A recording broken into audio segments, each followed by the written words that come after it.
வாழ்க வையகம், வாழ்க வையகம், வாழ்க வளமுடன்.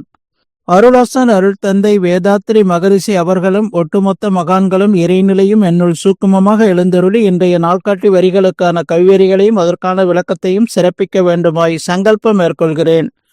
அனைவரையும் பணிவோடு முதற்கண் வணங்கி ஆரம்பிக்கலாம் என்றிருக்கிறேன். அனைவருக்கும் இனிய காலை வணக்கம். வாழ்க வளமுடன்.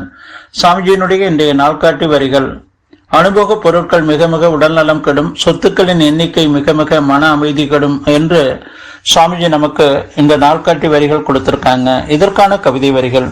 தேவையற்ற பொருட்கள் பல தேடி வாழ்வில் தேவை பொறுக்கி துன்பம் அழிய கண்டோம். தேவைக்கு மேல் அதிகம் தீர்த்த தீங்குகளே 5 பழி வியாதி ஏழ்மை. தேவையற்ற பொருட்கள் எவை என்று அறிந்து திரும்ப தோன்றாது ஒழித்து தேவை பொருள் முடக்கும் தெளிவில்லாதோர் சிந்தனைக்கு முடிவு கட்ட முயற்சி செய்வோம் என்று சாமிஜி ஒரு கவிதையில கொடுத்திருக்காங்க. இன்னொரு கவிதையில, மனிதருக்கு ஆகாரம் உழைப்பு வேண்டும், உல மகிழ்ச்சிக்கு உற்சாகம் ஊட்ட கடல் நதி மலை காடு கண்டுகளித்திட உலகம் சுற்றும் வாய்ப்பும் நடன் முதல் களிப்பூட்டும் கலைகள் வேண்டும், ஞாபகத்தை பண்படுத்தும் தியானம் வேண்டும், விட வேண்டும் தேவையற்ற அனுபவங்களை, விளையாடு பெருகாது துன்பம் வாழ்வில் என்று இந்த 2 கவிதை நமக்கு கொடுத்திருக்கிறாங்க. சாமிஜி சொல்றாங்க, அனுபவ பொருட்கள் மிக மிக உடல்நலம் கெடும். இன்றைக்கு விஞ்ஞானம் வானலாக உயர்ந்திருக்குது. இல்லத்திலையும் சரி, அலுவலகங்கள்ல, தொழிற்சாலையில, விவசாயத்துல, கைத்தறி உற்பத்தியில, அனைத்து துறைகள்லையுமே விஞ்ஞான வளர்ச்சி மூலமாக விஞ்ஞான கருவிகளை கொண்டு நாம உழைப்பை குறைத்து கொண்டு நாம இன்னைக்கு வாழ்ந்து கொண்டு இருக்கக்கூடிய ஒரு சூழ்நிலை அமைஞ்சு போச்சு. அந்த காலத்துலலாம் உடல் உழைப்பே நமக்கு உடற்பயிற்சியாக அமைந்திருந்தது. அப்போ நாம இன்றைக்கு வீட்டில் பயன்படுத்தக்கூடிய அத்தனை பொருட்களும் உடல் உழைப்பை நமக்கு குறைத்து நம்முடைய வேலையை எளிமையாக்கி நமக்கு எந்த விதத்திலையும் உடல் நலமா ஆரோக்கியமா வாழ்வதற்கான ஒரு சூழலே இல்லாத ஒரு சூழ்நிலை இன்றைக்கு அமைஞ்சிருச்சு. அப்போ நாம பயன்படுத்தக்கூடிய அத்தனை பொருட்களையும் விஞ்ஞான வளர்ச்சியில நாம பயன்படுத்தினாலும் நம்ம உடல் நலம் என்பது ரொம்ப ரொம்ப அவசியமான ஒன்று. சுவாமிஜி இன்றைய காலகட்டத்தில் சென்ற நூற்றாண்டு இந்த நூற்றாண்டுக்கு மக்களுக்கு என்ன தேவையோ அது இறைநிலை சுவாமிஜி மூலமாக எளிய முறை பயிற்சிகளாக நமக்கு அமைத்து கொடுத்திருக்கு.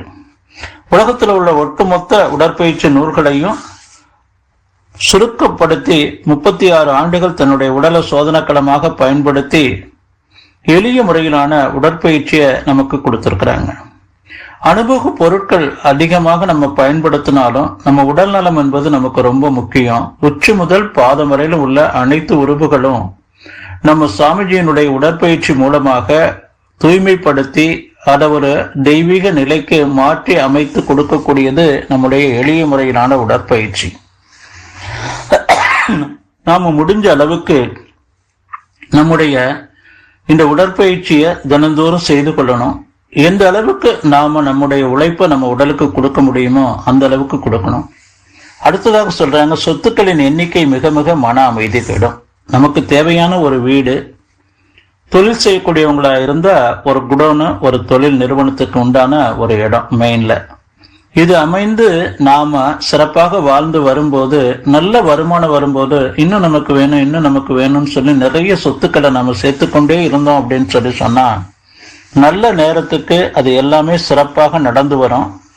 நமக்கு ஒரு சிரமம் ஏற்படக்கூடிய ஒரு காலகட்டங்களில் பார்த்தீங்கன்னா அந்த சொத்துக்கள் மூலமாக நமக்கு சிரமங்கள் ஏற்படும் போது ஒவ்வொரு மைக்ரோ செகண்டும் நம் மனம் அமைதி இழந்து தவிக்கக்கூடிய ஒரு சூழ்நிலை இன்றைக்கு பரவலாக நம்ம பார்க்கிறோம்.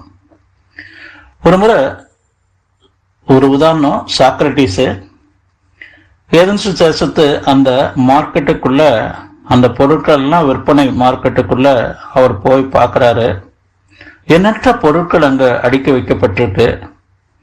ஒரு நாள் அல்ல, தொடர்ந்து 1 வார காலம் அதையெல்லாம் அப்படியே வேடிக்கை பார்த்துட்டே போயிட்டு இருக்கிறார். அப்போ அங்க இருந்த ஒரு வியாபாரி, ஐயா நீங்க 7 நாட்களாக இங்க இந்த மார்க்கெட்டெல்லாம் நீங்க சுத்தி பார்க்குறீங்க, நான் கவனிச்சிட்டு இருக்கேன். உங்களுக்கு தேவையான பொருட்கள் ஏதாவது வேணும்னு சொல்லி சொன்னீங்கன்னா இங்க கிடைக்காதது கூட என்னால வரவழைச்சு கொடுக்க முடியும், என்ன தேவைங்கிறத சொல்லுங்க என்று சொல்லி கேட்கும்போது சாக்ரட்டிஸ் என்ன சொல்றாருன்னா, இங்க இருக்கக்கூடிய எந்த விதமான ஒரு அனுபவ பொருட்களும் என் இல்லத்துல இல்லை, ஆனா நான் மகிழ்ச்சியாக வாழ்ந்து கொண்டிருக்கிறேன். என்று சொல்றாங்க. நான் இதை ஏன் இங்க இந்த உதாரணத்தை சொல்ல வரேன் அப்படின்னு சொன்னா, சாமி சொல்ற மாதிரி அனுபவ பொருட்கள் மிக மிக உடல்நலம் கெடும். நம்ம அதிகமாக சொகுசாக வாழ நினைக்கும் போது நம்முடைய உடல்நலம் பாதிக்கும். சொத்துக்களின் எண்ணிக்கை மிக மிக மன அமைதி கெடும். இதை புரிந்து நாம தேவையை உணர்ந்து தேவையோடு நின்று வாழணுங்க. நன்றியோடு நிறைவு செய்து கொள்ற இன்றைய சிந்தனையை வாழ்க வளமுடன், வாழ்க வளமுடன், வாழ்க வளமுடன்.